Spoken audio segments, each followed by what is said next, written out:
बीते दिन के साथ लोकसभा चुनाव का खेल रोचक होता जा रहा है। बिहार के सीएम नीतीश कुमार और डिप्टी सीएम तेजस्वी यादव एक के बाद एक दांव चल रहे हैं, जिससे बीजेपी की नींद उड़ गई है। हाल के दिनों में महागठबंधन सरकार ने लगातार दो ऐसे काम किए हैं जिसकी देश भर में खूब चर्चा है। नीतीश तेजस्वी ने अपने इस मास्टर स्ट्रोक से पीएम मोदी और केंद्रीय गृह मंत्री अमित शाह को बेबस कर दिया है। बीजेपी को ना निगलते बन रहा है और ना ही उगलते। हालांकि बड़ा सवाल यह भी है कि नीतीश तेजस्वी ने दांव तो खेल दिया है, लेकिन इस मिशन में वो कामयाब कैसे होंगे? वहीं मुसलमानों के मन में भी कई सवाल हैं। ऐसे में आगे क्या होगा, आइए जानते हैं इस रिपोर्ट में। दरअसल बिहार में जातिगत आधारित सर्वे की रिपोर्ट आने के बीजेपी अभी उसमें उलझी ही थी कि नीतीश सरकार ने पिछड़ों के लिए आरक्षण सीमा बढ़ाने की घोषणा कर दी। इसके कुछ देर बाद ही नीतीश कैबिनेट ने 50% आरक्षण की सीमा को बढ़ाकर 65% करने के प्रस्ताव को मंजूरी दे दी। इसके बाद आरक्षण सीमा बढ़ाए जाने का बिल भी विधानसभा में पेश किया गया और ये सर्वसम्मति से पास भी हो गया। यानी आर्थिक रूप से कमजोर सवर्णों के 10% आरक्षण को इसमें शामिल कर दे तो बिहार में आरक्षण अब 75% हो जाएगा। ऐसे में बिहार में मंडल पार्ट 2 दोहराने की जमीन तैयार हो गई है। अब लालू यादव ने मंडल के सहारे बिहार में लंबे समय तक शासन किया। अब मंडल पार्ट 2 का संकेत देकर नीतीश ने बीजेपी की परेशानी बढ़ा दी है।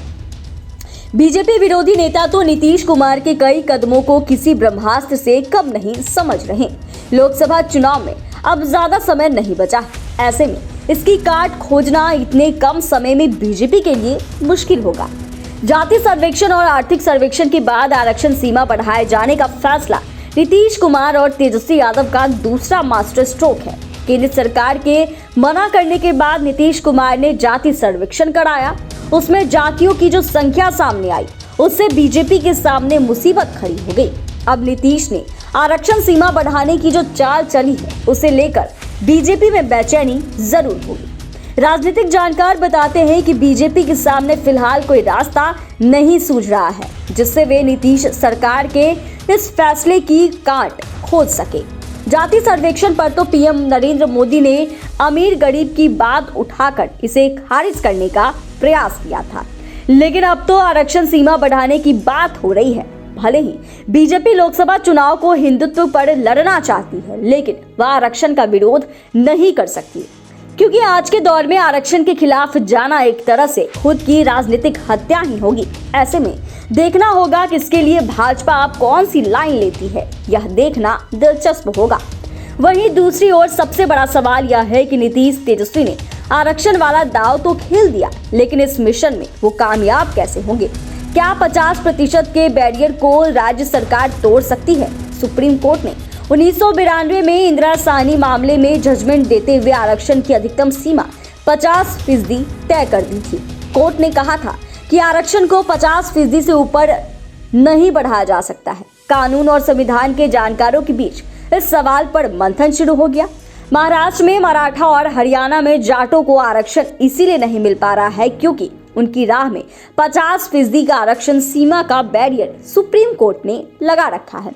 ऐसे में केंद्र सरकार को आर्थिक रूप से कमजोर सवर्ण वर्गों के लिए 10% आरक्षण के लिए संसद में संविधान को संशोधन करके कानून बनाना पड़ा। वहीं तमिलनाडु में 69% आरक्षण संविधान में एक संशोधन के तहत दिया गया।